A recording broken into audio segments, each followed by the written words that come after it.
I'm Jeff Lawson with Panasonic, and go ahead. Josh Lesser with Vision Matrix Productions. And I'm Reed Erickson with Creative Technology.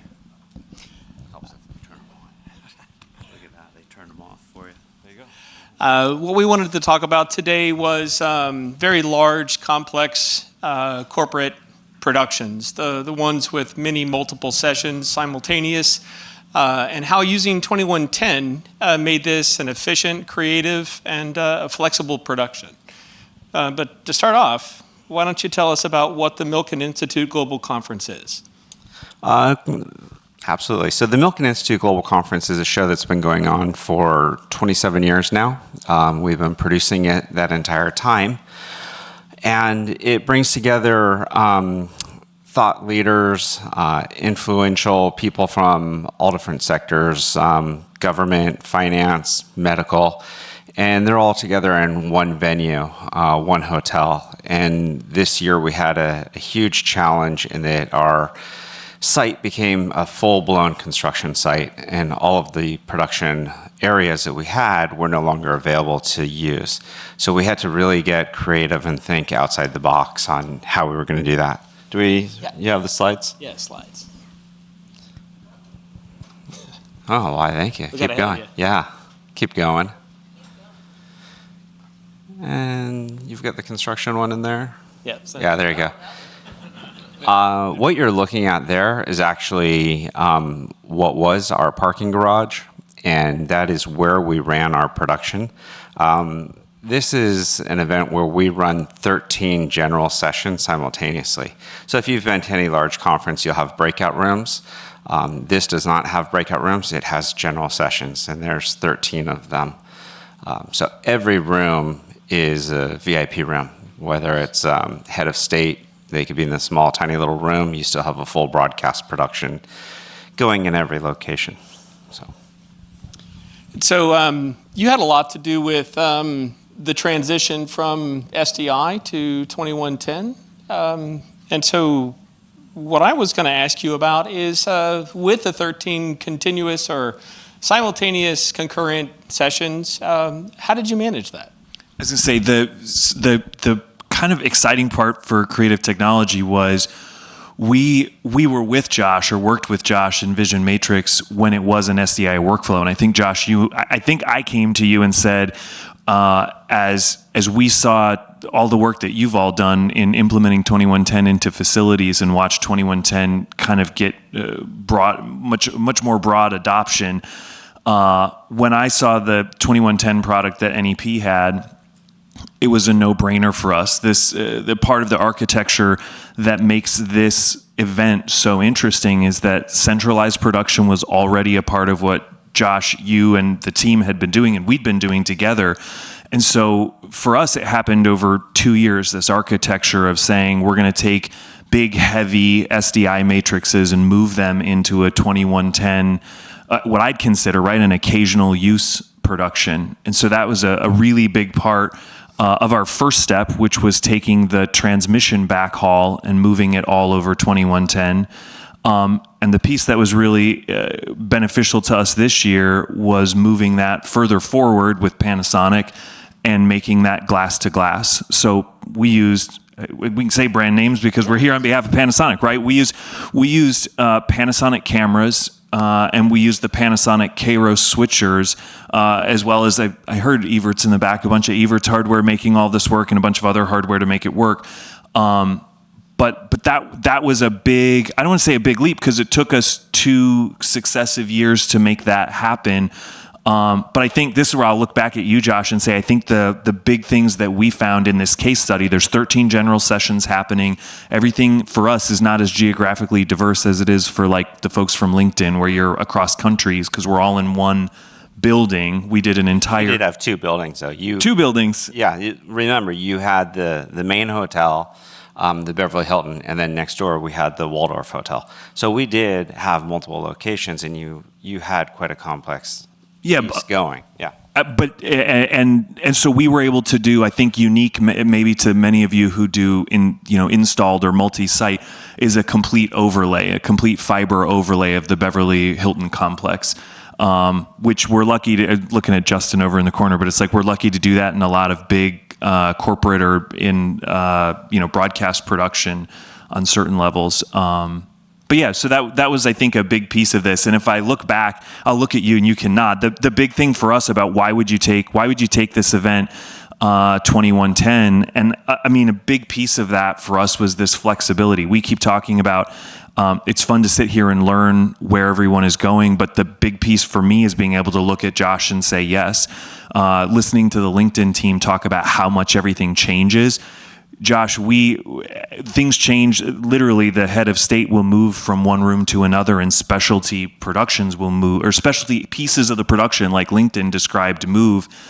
In an SDI workflow, that's a really complex thing when everything is remote and everything is single strands of fiber. Yeah, well, and I'll talk about that because in years past, where you've got your NEP truck parked outside on the sidewalk, which didn't exist anymore, we would tell you, hey, an entire general session is going to move, or the keynote's going to take place somewhere else. We would need 15, 20 minutes to make that change happen. This year, with the reliability and the redundancy that we had in our system, those changes were instant. We didn't have downtime. We didn't have that wait time. Our end client, would ask for something, and literally within minutes it would be there. And to see them just blown away by that was worth it. We had a lot of success in that. I think. Sorry, we're just talking about Pan. He's like, yeah, keep talking.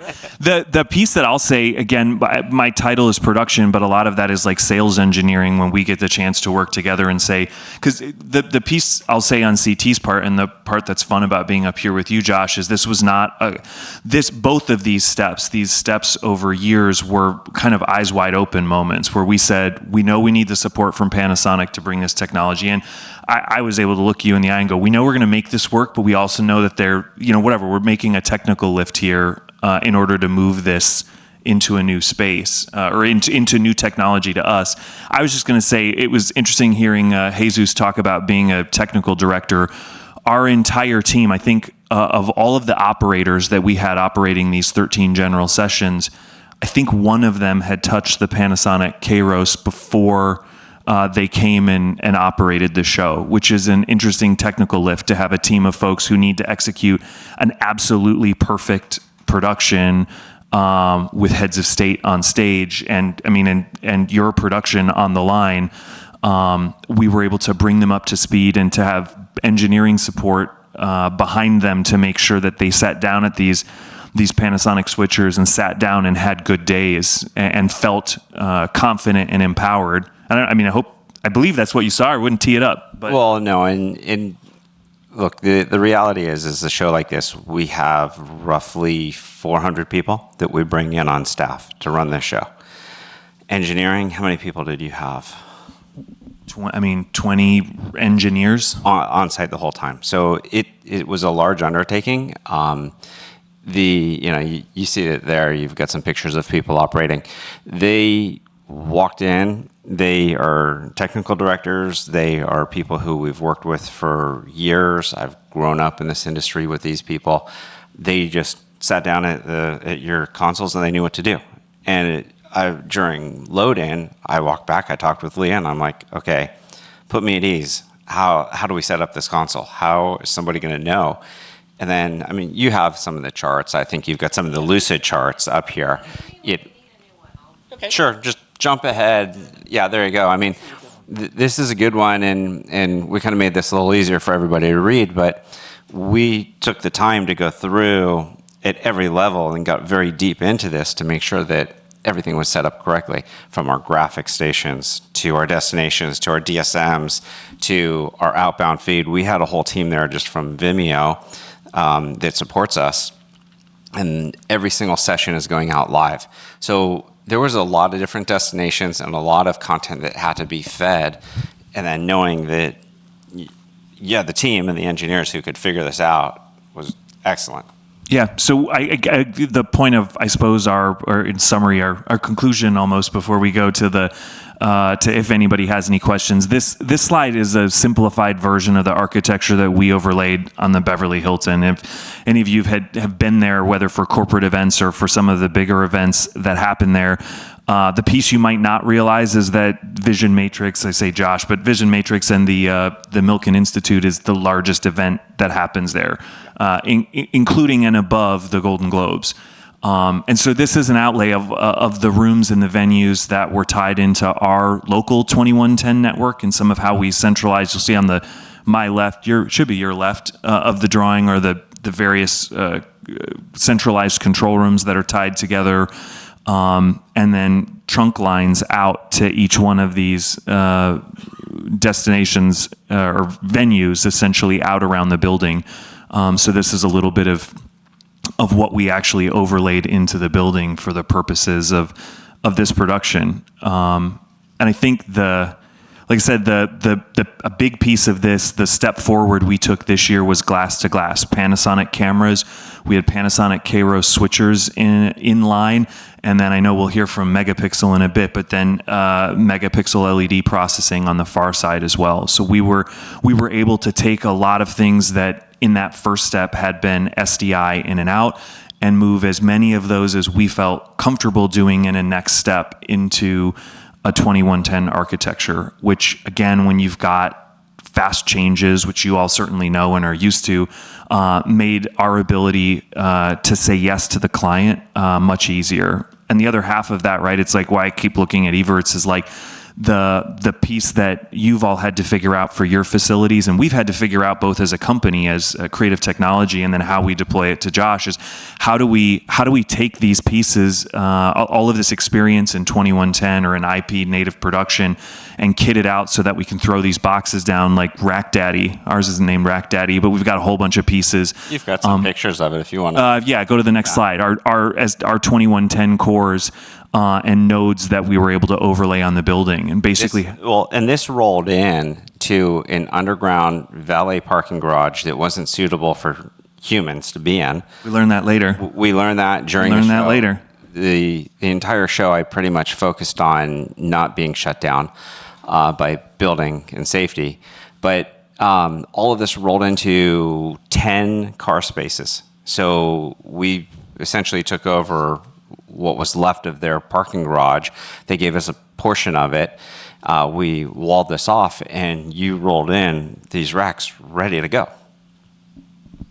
That's pretty much it. That's what we did. Yeah, it was that simple. Yeah, it was really simple. This is easy. Anybody could do this.